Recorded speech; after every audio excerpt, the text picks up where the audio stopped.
welcome to yet another special session of authors at Akhawayn University in Ifrane. My name is Nazia Khouki, Director of Development and Communication here at the university. But my introduction doesn't compare to the wonderful women united here today to present their book, Daughters of the Nile, Egyptian Women Changing Their World.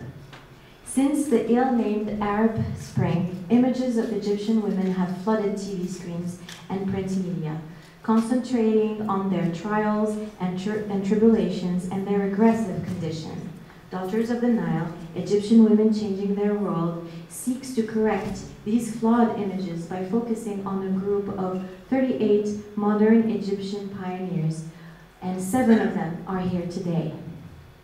5 of them are here today, sorry.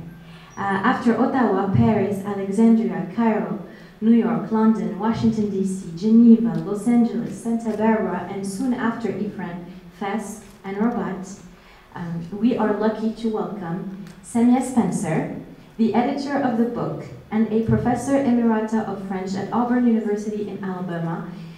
In recognition of her efforts on behalf of French culture, she was appointed by the government of France as honorary consul of France in Alabama. Naira Amin holds an MBA in International Business and Marketing from the American University in Cairo. Currently, Amin holds the position of non-executive board member at Housing and Development Bank of Egypt, chairing the Audit Risk and Compensation Remuneration Committees. She wrote the chapter entitled Me, a Banker? Yes, and I love it. Haza Fahmy wrote the chapter Becoming a Jewelry Designer, Researcher, Historian, and Agent of Change. Listed among Egypt's most influential women, designer Haza Fahmy travels internationally as a cultural ambassador of her country. And has held more than 200 exhibitions throughout the world. Mediha El-Mahelmi Qutb, an independent consultant and licensed mechanical engineer from Montreal, she is a lead volunteer member of Engineering for Change, a dynamic and growing community that seeks to improve the quality of life in various parts of the globe. Mediha contributed to the Daughters of the Nile with the chapter Chances I Found and Chances I Took in Life. Faiza Shirin, a professor of English literature in California, she was awarded recently a Fulbright Hayes grant to lead a number of educators to Morocco in summer 2017. For research and curriculum building. In her chapter, she discusses crossing borders in the shadow of intellectual giants. Coming from Egypt as a representative, we also have the honor of adding a distinguished guest, Fawzia El-Sawi, who has worked for the Egyptian Ministry of Culture and later at the American University of Cairo. After working for 17 years at the ministry, she joined the editorial staff of Egypt Today. Since her retirement, she chose to dedicate her time to charity work and is a board member of several NGOs. But before I leave the floor to these impressive women, who will be discussing their book and then answering your questions, please note that there will be a book signing and sale right after the Q&A. Cash is preferred, and proceeds will be donated to NGOs. Have a wonderful time. Thank you. Thank you.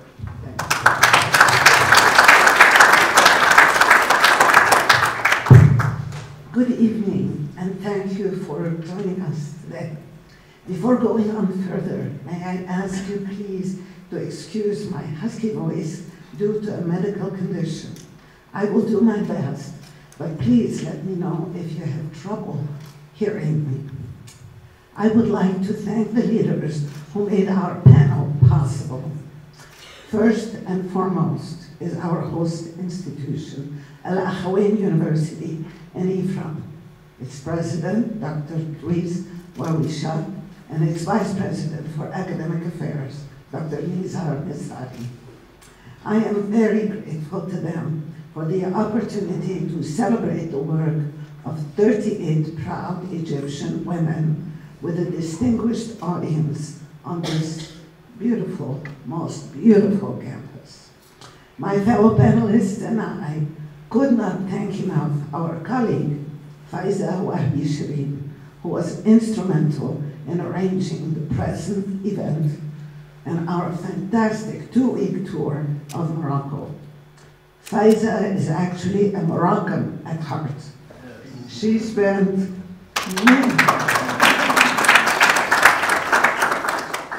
in the past few months, she spent hours and days on the phone and on the internet to make sure that every detail was handled effectively. My personal gratitude goes to my fellow panelists who took time away from their busy schedules and many obligations to be with us today. Naira Amin and Asa Fahmi flew from Cairo. Madiha, to my right, came from Montreal. Faiza Shireen from California, and I came from Alabama. I would also like to acknowledge the presence of 3 very special guests. Sohair Kansu and Fawzia Sali, who flew from Cairo, and Mohammed Dara, who joins us from Montreal. They traveled long distances to visit your beautiful country and to support the mission of the book. Sohair is a contributor to our anthology, Daughters of the Nile, Egyptian Women Changing Their World. Unfortunately, Sohair is not feeling well, so she's not here with us at this time. But Sohair is actually much more than an author. She is what I call the spiritual mother of the book. Fawzia is a committed advocate for women's rights and equality and a distinguished friend of the Daughters of the Nile. Mohammed Talat wears 2 hats. He is a brilliant doctor, and he performed on this trip, and a brilliant architect. Ours is an unusual panel. Although we come from different personal and professional backgrounds, we are all linked by a strong determination to correct the distorted image of Egyptian women, shown recently in the media, especially in North America. For the past 2 years, we have practically gone around the globe, much of it at our own expense, to spread our message and to speak about the amazing contributions of contemporary Egyptian women to the advancement of the world. The first questions I'm usually asked are, how did you get the idea of the book? And did I know all the women featured in it?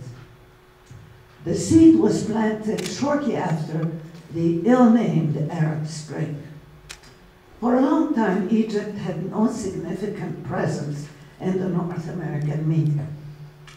Then came Tahrir Square and the popular uprisings of 2011 and 2013. Egypt was all over the place, 24 hours, 7 days a week.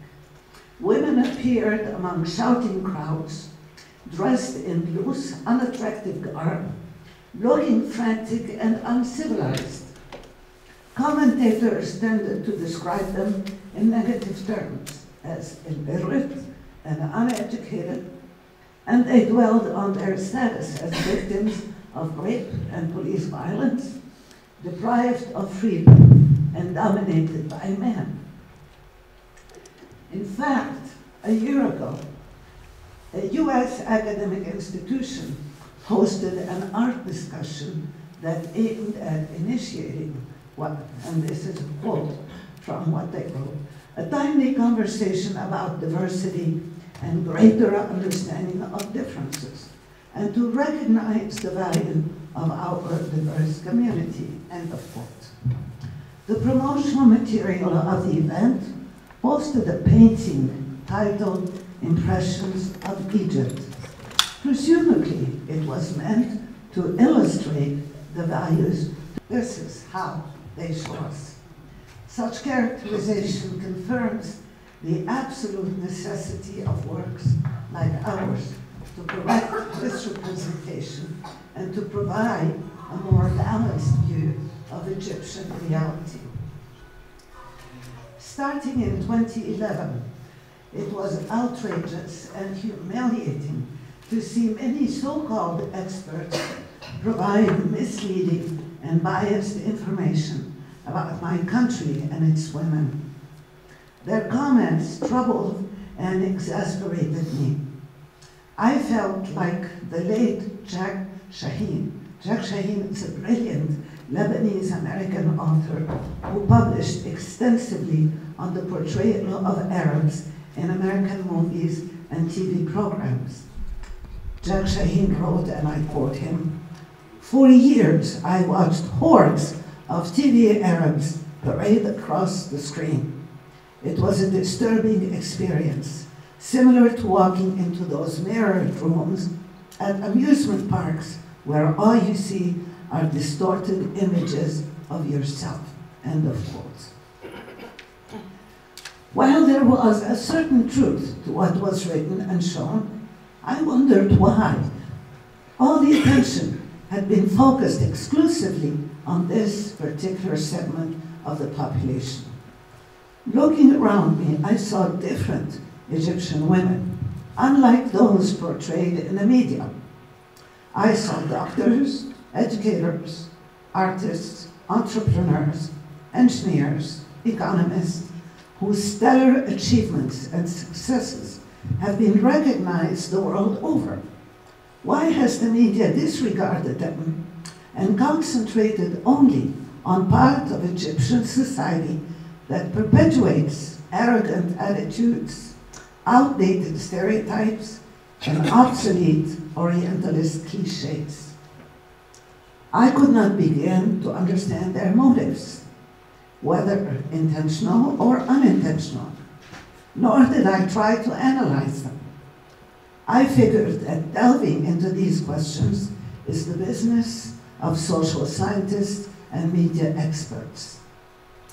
For my part, I decided that instead of letting my resentment and bitterness prevail, I would turn the negative feelings into positive action. I could take a small step to counter the barrage of negative press by creating a richer, more accurate portrayal of the people and country I know and love.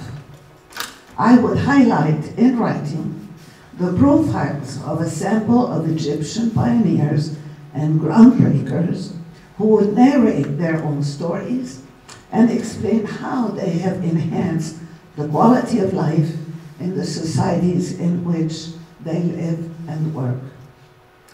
It was also my purpose to spread the information about the national and international recognition they have received, which are rarely reported beyond their immediate environments.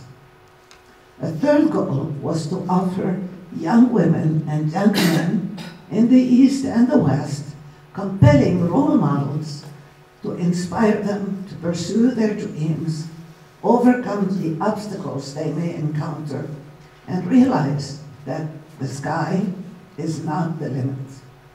When I discussed these ideas with friends, their responses were not only enthusiastic, they were overwhelming. Gradually, and with assistance from many friends, we identified a diverse group of 38 successful professionals, ranging in age from 28 years old to 92 years old, currently living and working in 6 countries on 3 continents. While nearly half now reside in Egypt, the others have made their careers mostly in Europe and North America. Today, as you hear the panelists, and later as you read the book, you will discover amazing facts and impressive accomplishments by Egyptian women who have broken not one, but several glass ceilings.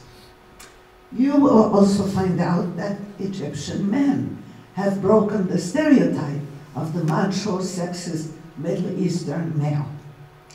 They were more progressive and more enlightened than many among their gender in the most advanced nations in the world. I hope that our modest initiative will inspire others to pursue this work, because there are many more issues to investigate, many more treasures to uncover, and many more pioneers to spotlight. Before closing, I would like to let you know that we have a few copies of the book that will be available for sale at the end of the program. They are offered at the promotional price of 27 US dollars or 260 dirham, not the whopping $98 listed on Amazon.com. May I also add that none of the authors engaged in the book project for personal or material gain. All proceeds from book sales are donated to 2 Cairo charities founded by book authors. One half goes to Banati, an NGO founded by pediatrician Hannah Abu Ghar. It cares for girls in street situations. The other half is gifted to the Association for the Protection of the Environment, an NGO founded by the late social scientist Marie Azhar. She was 92 and she passed away just recently at 96. It seeks to improve the quality of life in the garbage collectors and sorters area of Cairo known as Zabalin. On behalf of those whose lives will be touched by your generosity, thank you for your support. Furthermore, a few days ago, I received 2 messages from Cairo to read to you. One is from Hannah Abu Ghar, founder and president of the board of Banati Foundation. She wishes to thank all the daughters of the Nile for the literary project and to thank the readers as well. She wants you to know that the proceeds from book sales have allowed Banati to serve more girls and to improve the quality of our services. The second message is from Susie Grace, president of the Association for the Protection of the Environment. She expresses her gratitude for the donations from book sales. The funds will help to alleviate poverty in the Zabalin garbage collectors and sorters community through services in recycling. They also generate some income for women and support opportunities for improved health and education for many more needy women and children. At the end of the program, we will be happy to hear your comments and take your questions in English, French, or Arabic. Without further ado, I will pass the microphone to my fellow panelists and sisters in this venture. Thank you. Hello, everybody. My name is Nayera Amin. First of all, I'd like again to thank University of Akhawayn to give us the opportunity to visit. I have visited Morocco many times, but to see Ifrane, which is a real jewel, and to meet all of you guys, and thank you for your hospitality that is unmatched. You live really in a little jewel, and it's an amazing place. I am the banker, so I hope nobody here hates bankers. In general, we have a bad reputation, but I think we are changing that. I grew up, I don't want to really bore you with my story, I want you to buy the book, okay? Being the banker here, we need to get some money for our associations here. So, in short, I was born to a good Egyptian family with parents that really believed in education and who encouraged free thinking and diversity, again within reason, of course. I grew up in Alexandria, which was still a very diverse and very cosmopolitan city. I went there to a French school, Catholic school, even though I'm a Muslim, but you know, we have these schools, the missionary schools are very good schools in Egypt. And we were 30 girls in class with 17 nationalities. So it opened up, you know, our minds and our everything to, you know, everything is okay, we're all the same, and it was an amazing experience. There is another problem here, is that I, as a person, always like to stir waters. So, you know, I will never listen to what people tell me to do. And poor parents had to deal with me and my friends and my colleagues at work. So anyway, we finished, and we moved to Cairo, and then finished another Catholic school, and then went to AUC and studied economics and did my master's in international business and marketing, and started my career as a banker for now 40 plus years, mostly with Citibank, and which took me to many places, among which Morocco. I was expatriate in Tunisia for 7 years. I lived in Greece. I was covering North Africa for 3 years after that. Of course, in other places in reality, what I would like to share with you is not really my achievements, because I think that it's more the lessons that I've learned in my career. Of course, banking is a very tough business, and for women it's even tougher. And in general, when you go and apply, the first question, are you married? What are you going to do when you have a baby? And, you know, and always the answer is, no, I believe in women, your freedom, and I have my support system, and most of the time this doesn't happen. So came a time where people were really, you know, very upset and would not hire women.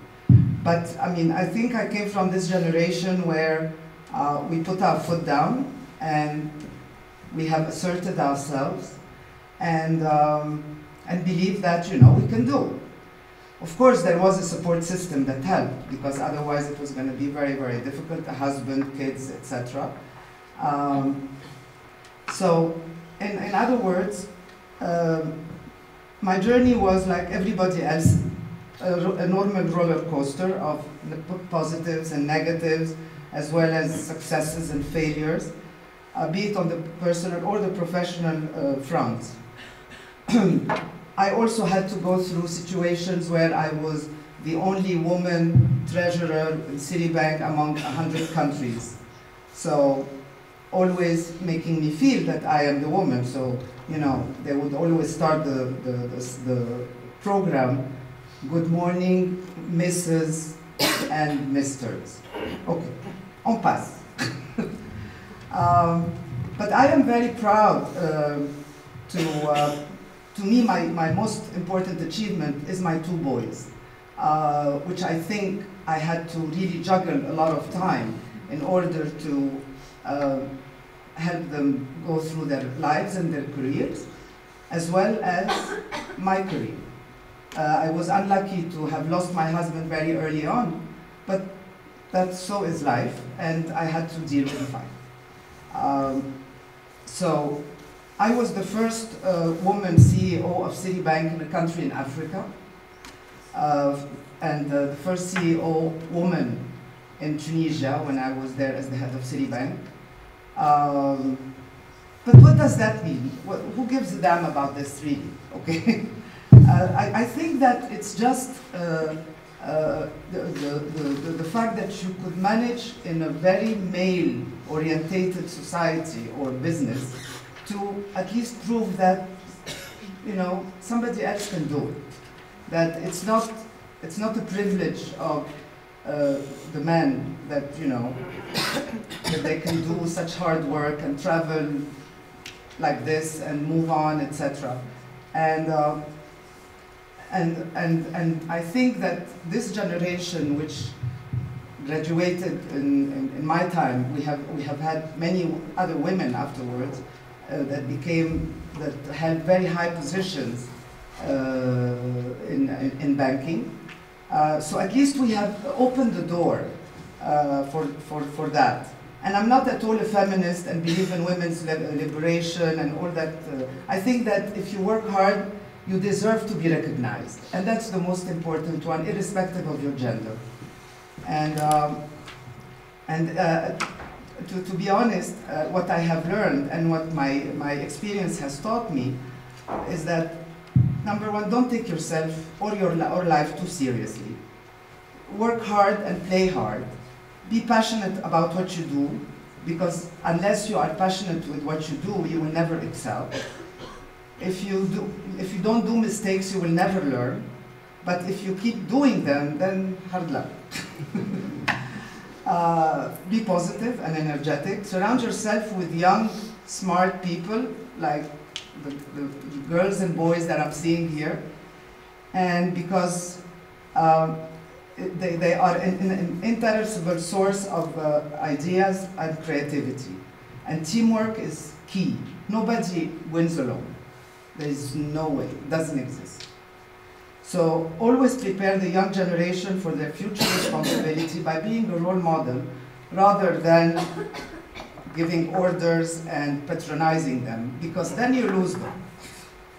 I'm very proud today that there are many people who have worked with me, as in my team or whatever, as have accomplished great careers in banking. Some of them are CEOs of other banks, they are deputy or sub-governors to the central bank, or they have created their own businesses. So this is really, this makes me feel great, because then, you know, it means that probably I've done something right. Not too many things right, but something right. At this point of my life, I decided to retire 2 years ago, after I sold Piraeus Bank, which was my last assignment. I was the head of Piraeus Bank, I was given a mandate to turn it around, which I did, and sold it to Ahli Bank of Kuwait, and said time for me to wake up late, have coffee in bed, all these kinds of nice things. It didn't last 2 weeks. I didn't know how to do it. So now I continue to sit on the advisory board of the American University in Cairo School of Business, and like you know, you've heard, I do also sit as an executive board, non-executive board member at the Housing Development Bank, but I also do a lot of work on a committee with the Ministry of Culture and the Cairo University Architectural Department for the safeguarding of the architectural heritage of Egypt.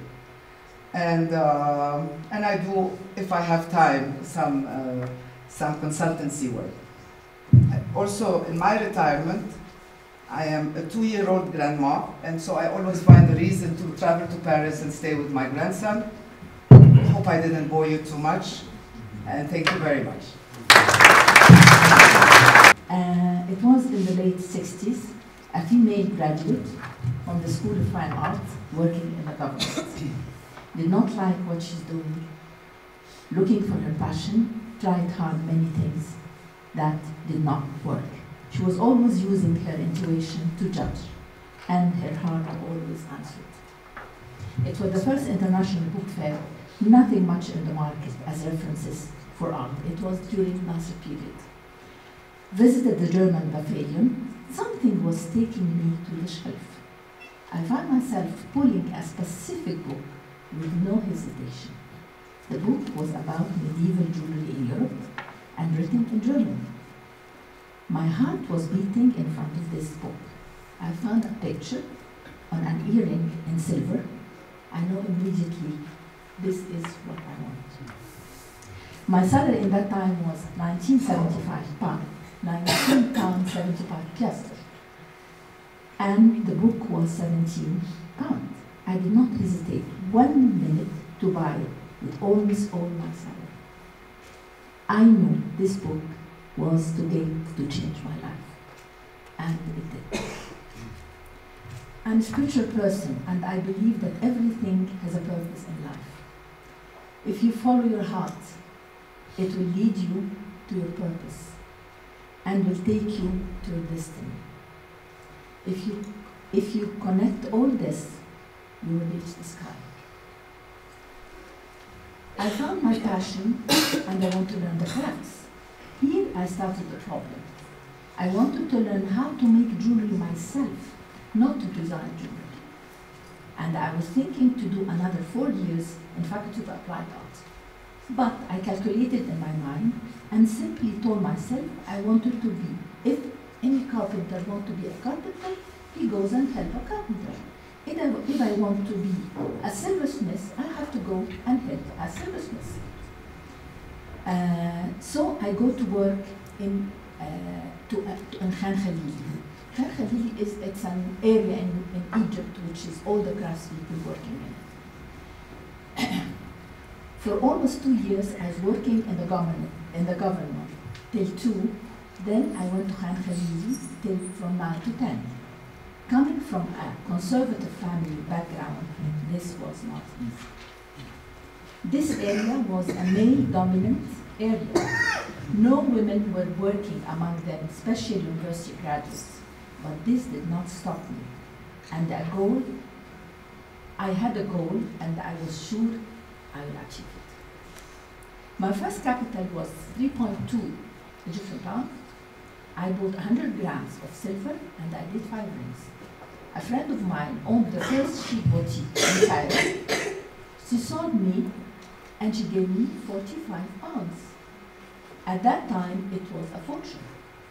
I took the money, and I bought more quantity of silver, and I was flying. I rented a small room beside my mother's house. I kept working and producing jewelry. I visited Hag decided, the one who was training me in Khan Khalili, to solve my technical problems. My mind was more advanced than my hand. I started to be known among a small circle for people who wanted different type of jewelry. The British Council manager was my client, and he believed in what I was doing. During our chat, I explained my technical problem to him. After 3 months, he surprised me with a grant to study jewelry in one of our polytechnics in London for 6 months. London for me was a change in my life. I finished in 6 months what people finish in 2 years. I was like a sponge. I want to learn everything. I remember London in winter. I entered the college in the dark and left it in the dark. London for me gave me knowledge, education, felt strong and confident. I felt that I can break the walls. I returned back to Cairo and started building as a family brand. I want to tell you that learning is a power. Do not run after money, run after growth and success. Success will take you to money. Always remember to follow your heart. This is what led me to where I am here today. From workshop to global brand, over 45 years ago, I made my first piece of jewelry. Today, I stand in front of you as Azza Fahmy, a leading global Egyptian brand with 18 numbers of outlets in 7 countries and more than 250 employees. Many people ask me, what's the secret of my success? And this reminds me with an African proverb say that 100 steps start with 1. Azza Fahmy brand, as it exists today, is a story of 100 small steps and recognition that was built years upon years to where we are. Almost 50 years later from when I started the first workshop, and with every step I took, I had something to learn from every success and from every failure that I experienced. So, what's my secrets? There are 6 keys, in fact, that I will share with you today. The amount of love and passion that I had, I and everybody I work towards the products we make cannot be described in words. Japanese masters say, from heart to hand. You can feel the love in every Azza Fahmy piece. Dedication and determination, hard work, and the backbone of any good company. I never stop working. Always say, on constant learning path. Learning is like exercise. It is part of your life. We can always be better and be better. Never think that you are the best. You are not the best. Stay humble. Always stay flexible and willing to change and evolve. I always listen to younger people I work with, learn from them, and they learn from me. Stay connected to your inspiration. My inspiration is different and unique culture around the world. I also have to stay connected to my roots, Egypt. During the interview with CNN last year, we were shooting in the Firuka in the Nile, and the lady asked me what this water means to me. I replied, I'm like a fish. If you take me out of this water, I will die. Now, it is 2018. I'm not just a jewelry designer. I gained knowledge over the years. My 2 daughters are growing in the company. I am an entrepreneur, and an entrepreneur's journey never ends. I still have more to build. Watch from what comes from next, from Azafah Jewelry. Sorry, this is the book, the German book. I keep it in my house because I love it. Really changed my life. This is me when I started my work. I was 23. This is me in my first workshop, working with myself. This is the calligraphy, which now it's very, very well known for Azafahmi. This is first pieces of Azafahmi. All the pieces of work. This is my faculty, my factory, and with the people working with me. And this is the team. This is our shop in London. This is the people working with me. And this is, I create a line called Houses of the Nile. It's inspired by the traditional architecture. This is me. This is me with my team working. I learned them how to do things. This is the team. And this is, I do always research. This is the research was in the desert, in Sinai. This is with the Basharia and Abab, that's tribes towards Sudan. Yeah, thank you. So, good evening, everyone. It's a privilege to be here, and I'm not going to repeat the many, many thanks. I'm just going to say I add my thanks to what was mentioned before, and it's really a pleasure and an honor to be here with such distinguished audience and great people, and my panelists that I call them Sisters of the Nile. It's not always an advantage being the third speaker or the fourth speaker on the panel, because I kind of repeat myself. I can briefly tell you that listen or run again the presentation that was made by Nayera Amin, add a few bits and pieces from what was mentioned by Azza, a few things from Samia, search and replace, and it's my story. Basically, I am the mechanical engineer in the group, and not only that I'm a mechanical engineer, I had a career in one of the most unusual profession or field of specialty for women. I was the chief boiler inspector for the province of Quebec. So I was heading the inspection group and regulations, codes and standards representing the jurisdictions of Quebec. And often I used to travel, and when I was crossing borders, when they tell you, what do you do, what kind of work do you do, I tell them I'm a chief boiler inspector. You don't look like a boiler inspector. I said, seriously? I had no idea how boiler inspectors look like, but I am one. I'll take you back, I'll share with you my journey, not my life, but actually a lot of things that happened in my life was a cross from my personal and my professional journey. My future, I don't know what it holds from me, but I hope that one day I'll become a stand-up comedian. And seriously, I'm not joking. I don't know if I'll have a good audience who will be responsive to me as some of you are and some have been in the past.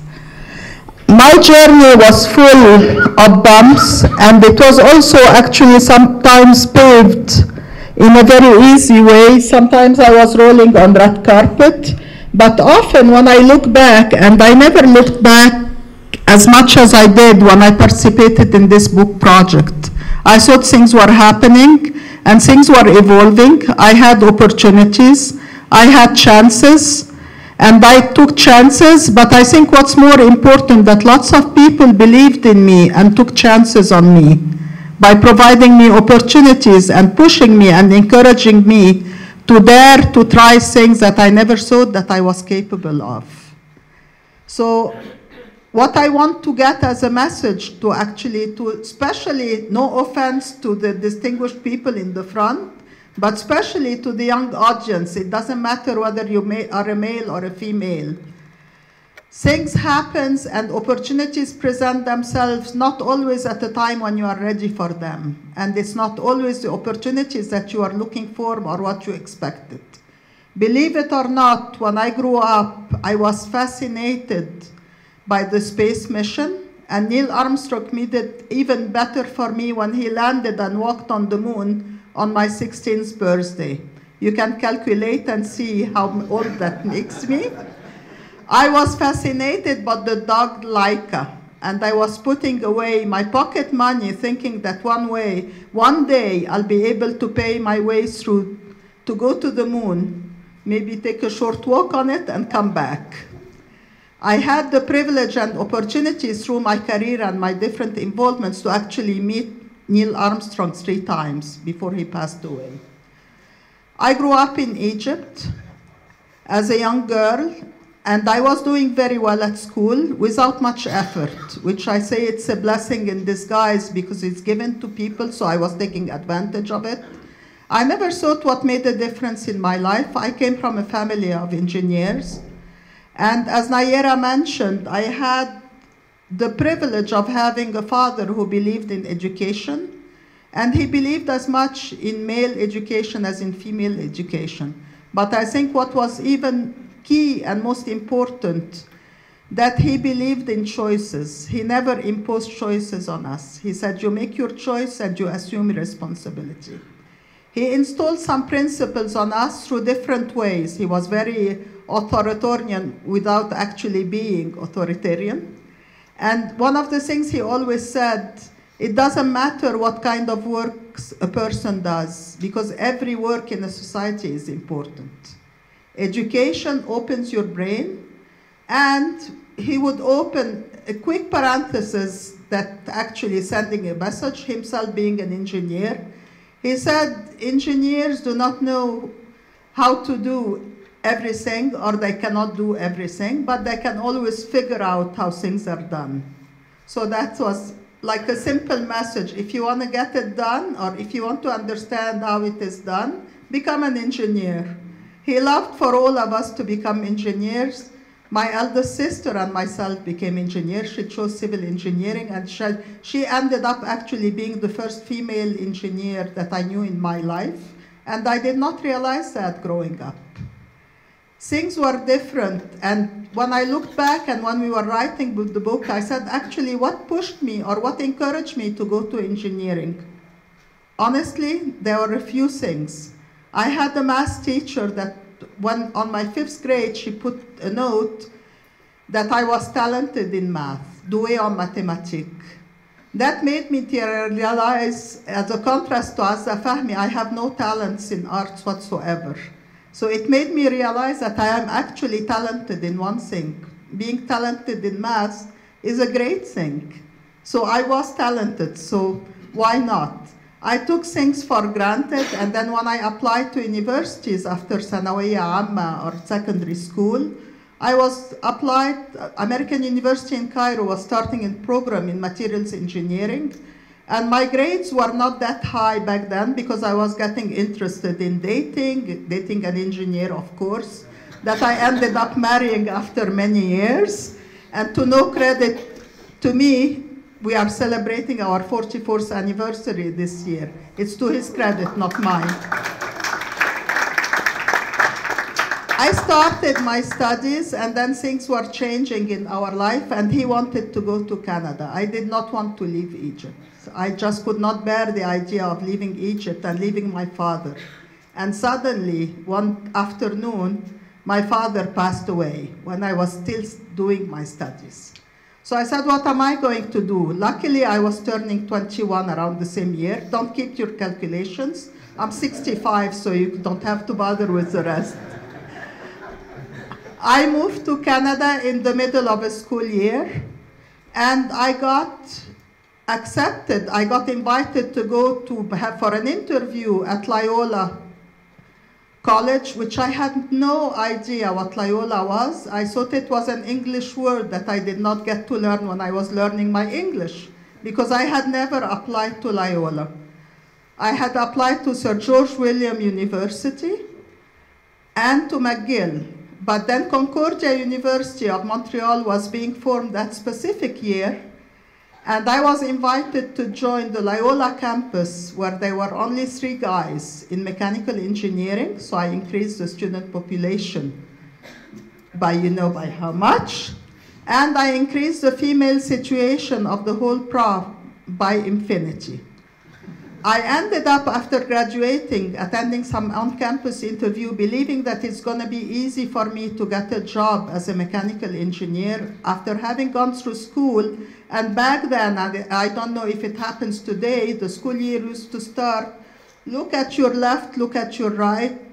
The next semester and next year, most of the people, 1 out of 5, will still be there, and the others will drop out of engineering. I also had professors telling me, you want to become a mechanical engineer, you are married, and you are a female, are you out of your mind? Do you know what it is you are doing? I walked through some on-campus interview, and with a name like mine, they had no idea what's my gender or how I looked like, and they basically flatly told me, we are not going to waste our time interviewing you because this company will never consider hiring a female mechanical engineer. Life took me to different places, and as I was expecting my first child, I applied to the government. I got selected, and I asked them, I said, I just had a baby, so you'll have to wait for me if you really want me. By that time, I was used to having people wait for me. So they offered me the position to go and join the Boilers and Pressure Vessels Department. And years after, I became the chief boiler inspectors, and I was representing the jurisdiction of Quebec on an organization called the National Board of Boiler Inspectors. Can you please show the next picture? These are my colleagues for over 25 years.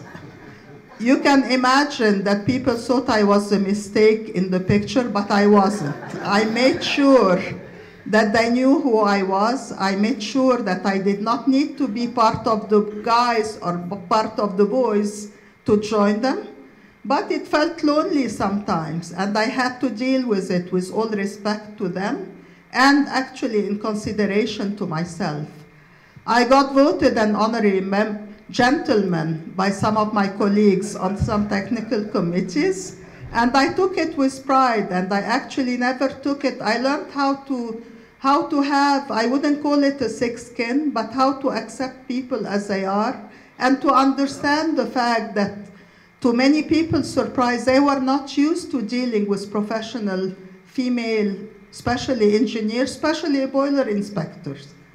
Throughout my career, I had a lot of opportunities offered to me through this organization, which is the National Board of Boiler Inspectors, to serve on some technical committee of American Society of Mechanical Engineers.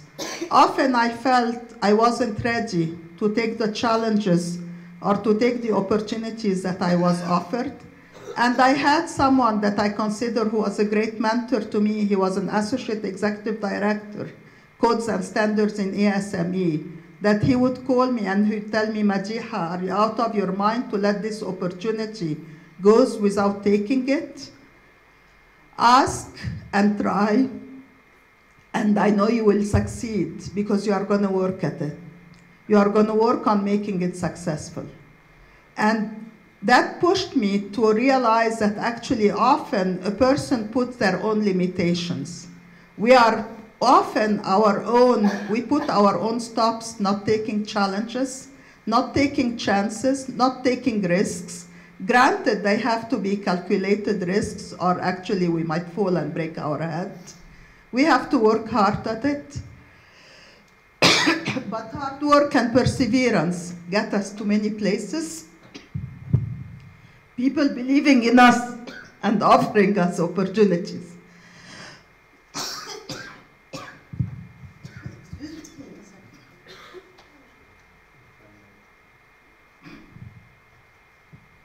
It helps. In 2012,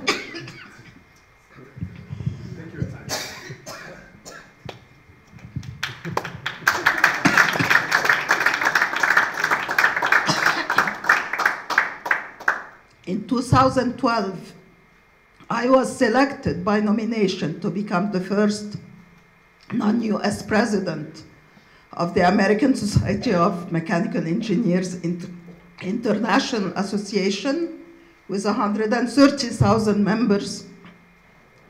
I was 132nd president.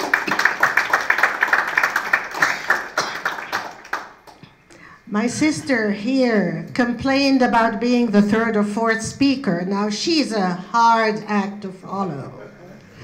I'm not going to make you laugh, unfortunately, with my academic style. I hope that you will just bear with me as I go through this presentation. I do want first to thank, in spite of the fact that my colleagues have done it, I do want to thank our valued hosts for their hospitality and their warm, warm welcome. Heartfelt thanks to Dr. Wawisha, to Dr. Masari, and the tireless staff of the AUI. Thank you all very much. أوجه الشكر والعرفان إلى جميع الزملاء والأصدقاء المغاربة الذين جعلوا من المغرب الحبيب وسنوات حياتي فيها فترة رائعة انطبع فيها إلى الأبد ذكريات لا تنسى. أحبكم جميعا ودام الود.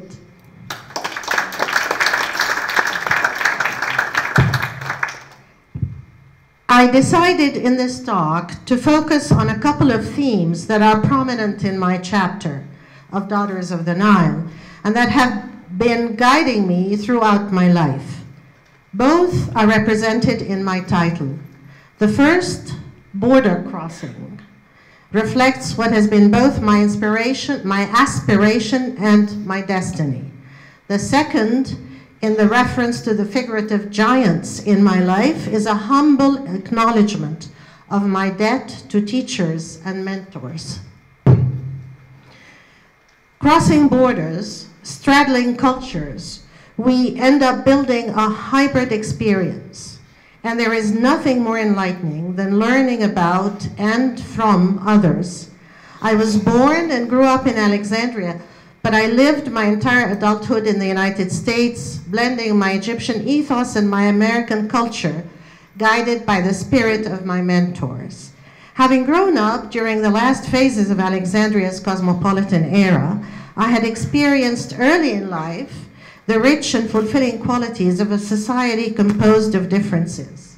Differences that defied conflict or discord and fostered an even greater state of harmony and stability than any homogeneity could. My parents had me late in life, and I was lucky that they both lived long lives. My father was the embodiment of discipline and intellectual rigor. My mother, I always say, was born at least a generation too early. She was a remarkably progressive and courageous woman. I attended the English Girls' College, EGC, where learning was an active and exciting engagement with knowledge. My school was an extremely significant part of my early personal heritage. Education was not about learning facts, but about raising questions and seeking answers. It is at the EGC that we developed a sense of civic responsibility and respect, not only for those with whom we agreed, but for those who held different opinions and chose to live differently. In the British tradition, we held debates where we learned to listen and, as my mother used to say in despair, to argue endlessly. I often think that where I have succeeded, the credit goes primarily to my mentors, parents and teachers, whose voices I still hear. In my chapter, I refer to my British teachers at Alexandria University as contrasting with the colonial types of my childhood.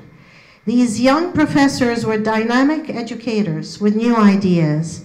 I recently happily reconnected with one of them, but that's a whole other story. Like for many of my contemporaries who attended English and French schools, there was another important aspect to my Alexandrian experience. It was the fact that we straddled at least two worlds. As Edward Said, the Palestinian-American intellectual who grew up in Egypt, explains, most of us were both at home, and yet not quite perfectly so, in the two languages, Arabic and English, that we grew up with. Many of us, myself included, had 3 or more languages since childhood. What this meant was that we had different and variable perspectives on the world around us. And then, myself included again, many of us left Egypt. Migrating to a new context added yet another level to the diversity of our worlds, thus allowing us to perceive each of our two cultures, both as insiders and as outsiders. This spectrum of diversity of our Alexandrian beginning was now further enhanced by a dual lens through which we defined our contexts and ourselves. A major challenge we faced in those early years of adulthood was to balance this inclusive tradition of cosmopolitanism and diversity in community with the new wave of Nasserite nationalism that was exclusive of otherness and that denied identity to so many members of our community.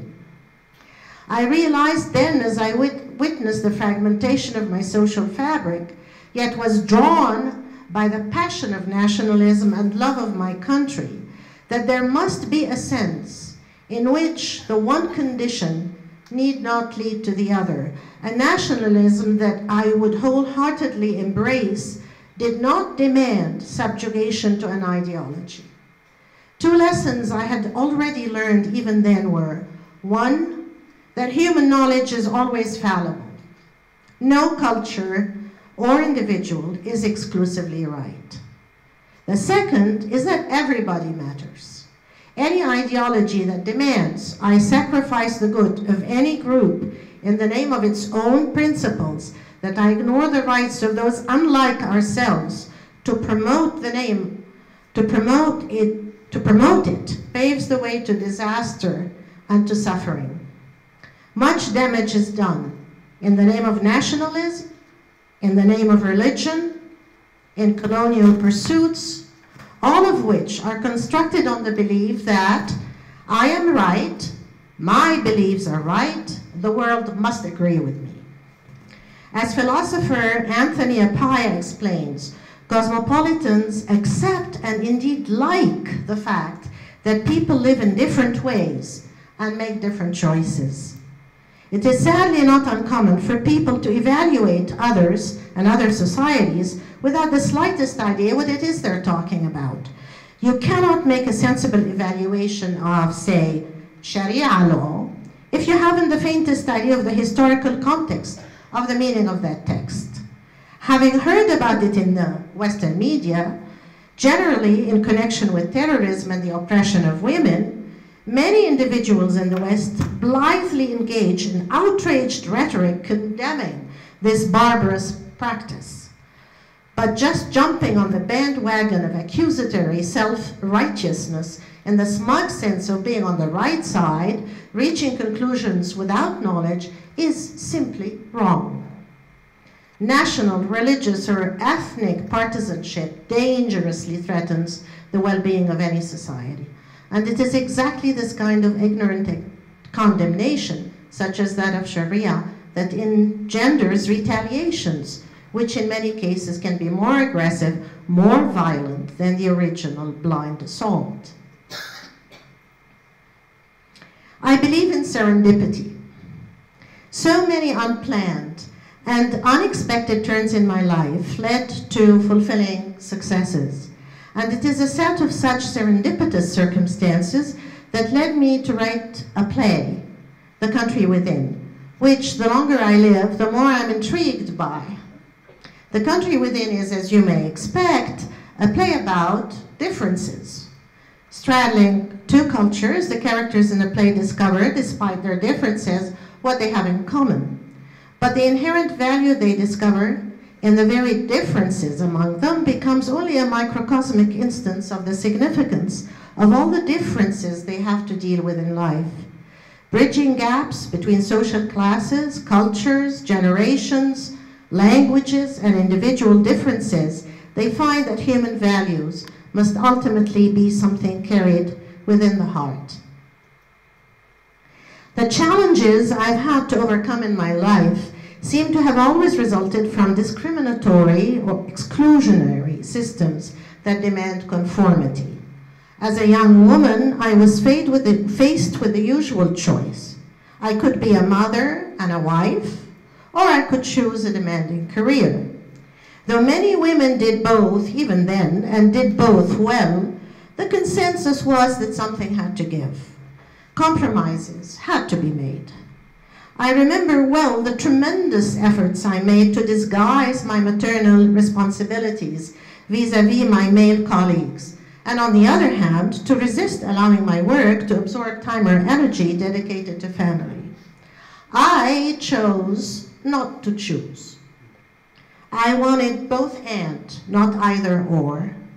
I learned the value of determination from the novelist and critic, Austin Wright, my PhD advisor and a very important mentor in my life. When perseverance led first to accomplishment, then to success, and finally to international recognition, I understood that limitations imposed from the outside are no more than small hurdles that commitment to one's purpose empowers us to overcome. They're in fact more illusory than real. Wayne Booth, universally acknowledged as the most important American literary critic in fiction, looms large among the giants I had the good fortune to work with. I had the honor of a long and enriching mentorship from him. In my chapter, I say of the first meeting I had with him that I left dizzy with ideas. I still remember the intellectual exhilaration. As with my other mentors, it is hard to represent him in a couple of sentences. Our experiences are normative. I am who I am because I am Egyptian. I am who I am because I am American. And there is no conflict between the two aspects of my identity. It is not a case of either or. Halfway through my career as an educator, I asked myself, how can I make a contribution? What do I have to offer? I realized that it is my belief in diversity, in inclusiveness, in the multiplicity of the facets of truth, and the importance of learning about cultures that differ from our own, that is the most valuable thing I own. I came to the conclusion that I had to steer my work in the direction of bringing opportunities to young people to learn about the different worlds that make up ours. For 16 years, I took administrative leadership positions to direct international education, while my research and scholarship continued to focus on post-colonial literature and women in literature and art. My interest in international education germinated perhaps since Alexandrian days, but became a pressing concern after my first Fulbright experience in Morocco. My first year in Morocco, for my destiny was to return numerous times, 33 to be exact, was like an experience of a new birth. New windows opened, new discoveries, new relationships. From the American legend Paul Bowles to the famous feminist sociologist and novelist Fatima Mernissi, I had the privilege of engaging with active contemporary figures and thinkers. I particularly value the relationship I developed with the late Abdelkibir Khatibi, a real postmodernist whose unconventional writing baffled and frustrated so many readers. The Moroccan chapter of my life is not closed. Thanks to professional and personal relationships that developed over the years and that I hold very dear, Morocco is a second or a third home to me. I appreciate the country's beauty and I respect its people. If I had a hard time trying to represent Booth or Said in a few words, what am I going to do with Derrida, who changed the way we view the world and introduced postmodernism? In 1998, he invited me to a seminar in Paris, and I will forever cherish the memory of this humble man's interest in my work. As with my other great mentors, I value the good fortune I had to walk in their shadows. As all of you who have parented here know, there are no greater teachers than our own offspring. And this picture is, top picture is my 5 children. Now, the others are my grandchildren. And oh dear, how could I not mention that other great influence with whom I walked hand in hand throughout my journey, Ahmed Shireen. And finally, I would like to conclude with a few words from my favorite Khatibi's novel. When I speak to you in your language, what happens to mine? Does my language continue to speak, but in silence? Thank you.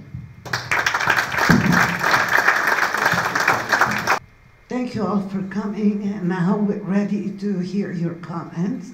If you have any comments, or if you have any questions, we will be happy to respond to questions. شكرا للأستاذات الفاضلات على هذه الأمسية الجميلة بصيغة المؤنث. كنت دائما أقرأ عبارة لابن عربي: المكان الذي لا يؤنث لا يعول عليه، ولا تركبوا البحر إلا إذا كانت الأشرعة إناثا. الآن منحتموني فرصة لتنزيل هذه الفكرة على أرض الواقع، فهنيئا لنا بهذه الرائدات. وفي الواقع أدركت الآن أيضا كيف استطاعت شهرزاد أن تغير شهريار، فهنيئا لكم. شكرا. Good evening, everybody. Thank you so much for these inspiring stories. I really enjoyed every story, and I look forward to reading the book. I have a question for you. Something, maybe an advice that you would give to these young ladies on how to strive in a male-dominated world. What would you give as advice? I think you need to be passionate about what you do and have a dream and go after this dream and be very assertive about it, and don't take no for an answer, because if you quit at the first stumbling block, I mean, hard luck really. So I really believe that all those ladies have to work very hard and know exactly what they want, and be able to work harder to get it. But enjoy in the process. I mean, you don't have to grouch and be, really don't take these things very seriously. But it's very, very important, because at the end of the day, if you're good, you will excel.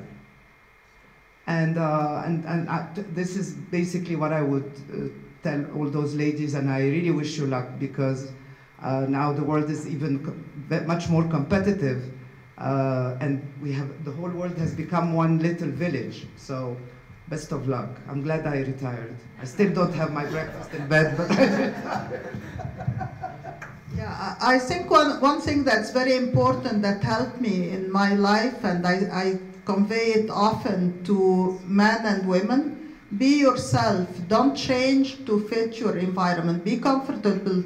You have to be comfortable with what you are doing and the way you are behaving and the way you are conducting yourself. And people will accept you. People are much more accepting than actually we give them credit for. And when you are not comfortable with yourself, no one is going to be comfortable with you. They will know you are a fake. You really have to be yourself and behave the way you are. I'm just gonna, I agree with everything everybody said. I'm just gonna add a few words. Courage, courage to pursue your dream. Hard work, inevitable. Teamwork, wonderful. Perseverance, important. And above all, don't blame others for your failures. Own them. That's it. And celebrate your successes. Any other questions or comments? Thank you so much for taking us through this wonderful journey and sharing your lives and your success, both professional and personal. My question is, you mentioned the fact that you had a great support system when it comes to your parents, siblings, husbands, as well as your kids. But how would you picture your life if your parents, for example, were not supportive? Or probably the advice that you would give to children, it doesn't mean that that's my case, but just out of curiosity, what is the advice that you would give to children who do not have the support system? Thank you. I actually don't have a question. I just want to thank you so much for sharing your stories, and thank you so much for changing my mind on something that was making me very sad.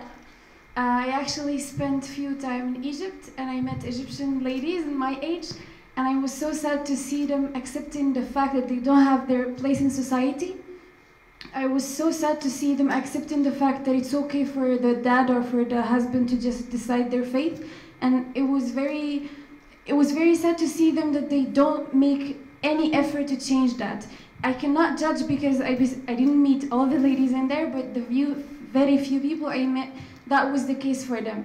And now I'm very glad to see that, well, generations before and people are still doing that and still changing their faith and changing their word.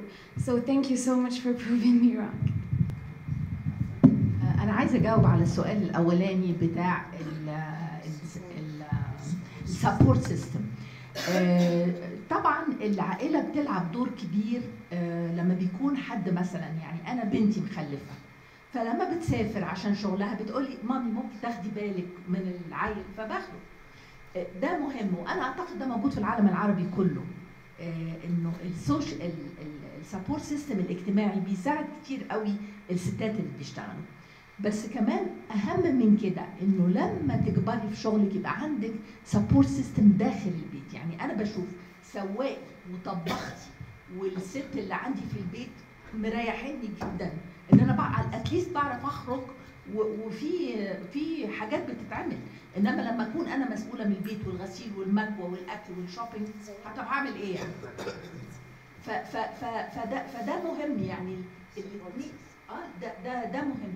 كمان كان في سؤال على حضرتك اللي قلتي على البنات الابيتيو. فين البنات الابيتيو دول؟ اللي قصدي كانوا فين؟ انا مش فاهمه. يعني انا ما سمعتش على بنات دلوقتي مكسورات وماشيين جنب الحيط.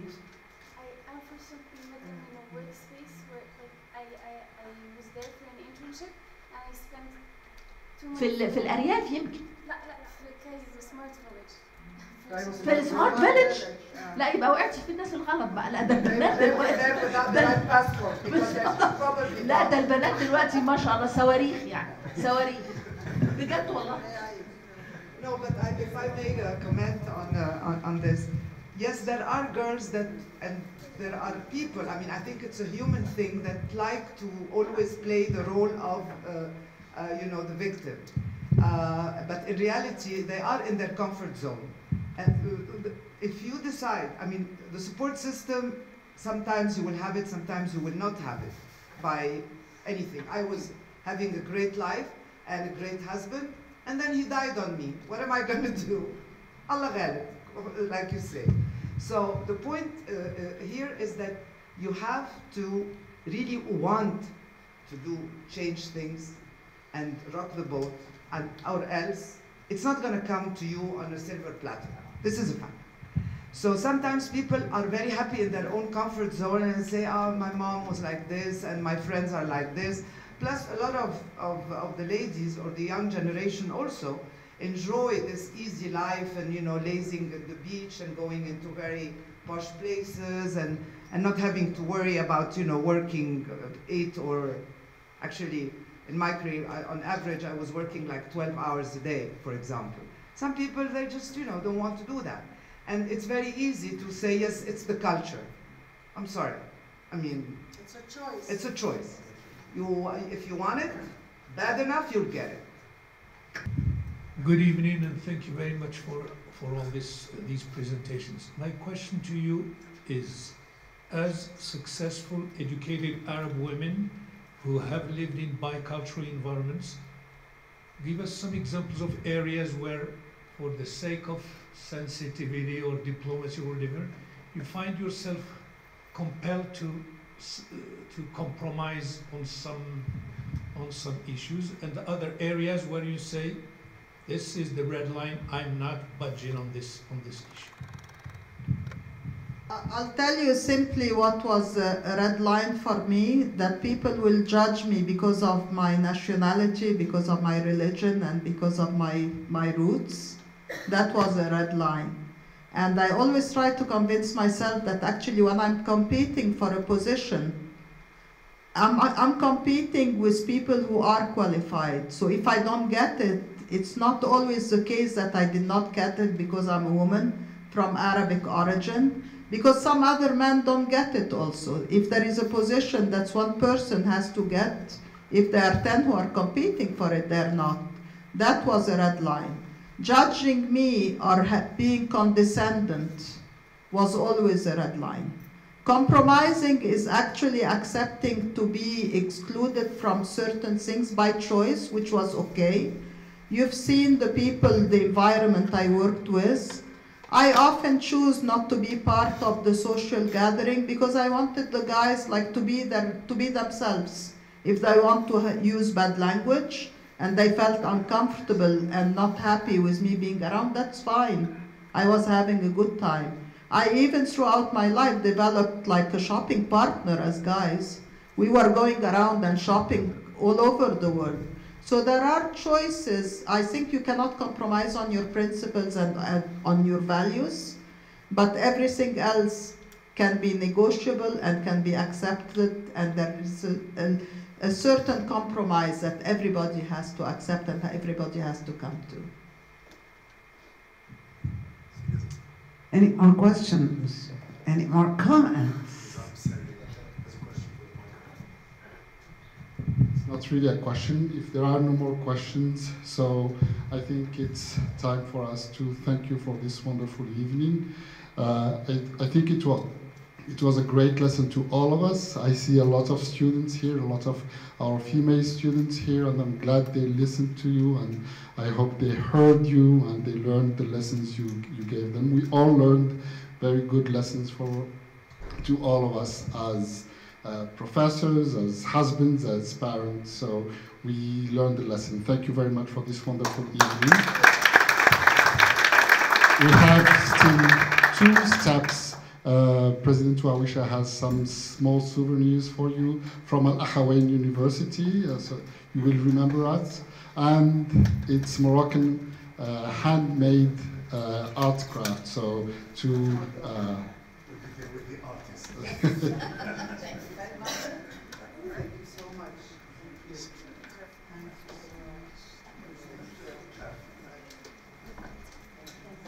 and then